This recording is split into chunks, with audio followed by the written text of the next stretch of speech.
Indiana schools get letter grades from the state every year based on how well students do on statewide tests. But there's going to be a change. Lawmakers threw out the formula state leaders used to determine those grades last year. And to explain why, let's take a look at one school, remind you how it got its grade in 2012 and how it might get its grade in the future. So here's the old way, the way state officials rated schools in 2012. And for demonstration's sake, let's just say there are 10 students in a completely made-up school. 10 students with 10 dots representing their I-STEP scores as fifth graders last year. Now, under the 2012 A through F school grading scale, the way lawmakers want thrown out, you need to know two things. One, a pass rate. How many students pass the test this year in sixth grade? Well, look at the cut score, the minimum mark students need to pass. 8 students above the line, 2 below it, that's an 80%. There's your pass rate. But you're not quite done. Here's the second thing you need to know. How much did each student's score change from last year? The state looks at how much their scores improved or declined and gives the students a rating. High growth, typical growth, or low growth. If you hear growth model, this is where that comes from. And these red arrows, these low growth ratings, too many of those can knock down a school's letter grade. So, time out. Who decides these arrows? Who gets to say which student made enough growth?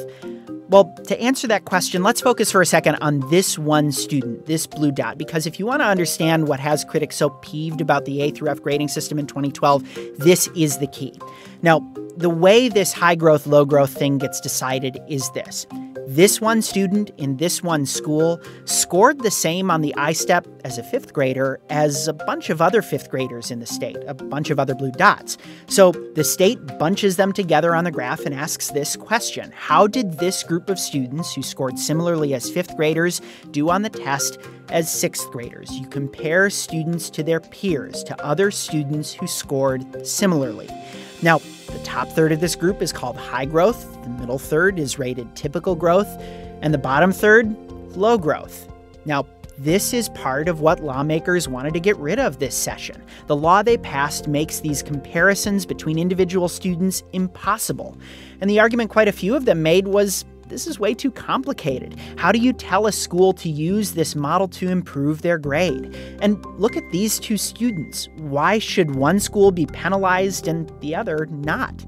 So that's out. State officials now have to rewrite the grading formula. So what now? How will your school get its rating in the future?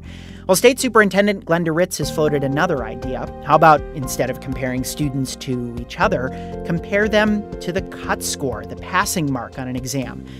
Of course, the cut score is the same for everyone, and it goes up a little every year on the same scale. We expect students to know a little bit more every year. So you look at the difference between the student score and the cut score, see how it changed from last year, and bingo, a new way to measure growth? Maybe it's still a very early stage idea. And ultimately what matters is, will it play with state board members, many of whom, by the way, didn't have a problem with the old way, the way some state board members still feel. Keeps a focus on students mastering the state standards, but also rewards schools for pushing kids to grow. So there's one other way worth mentioning, one more way to structure a formula for rating schools, and here's what it looks like. Pretty nifty, huh? This is a statistical equation, and it's called a value-added model.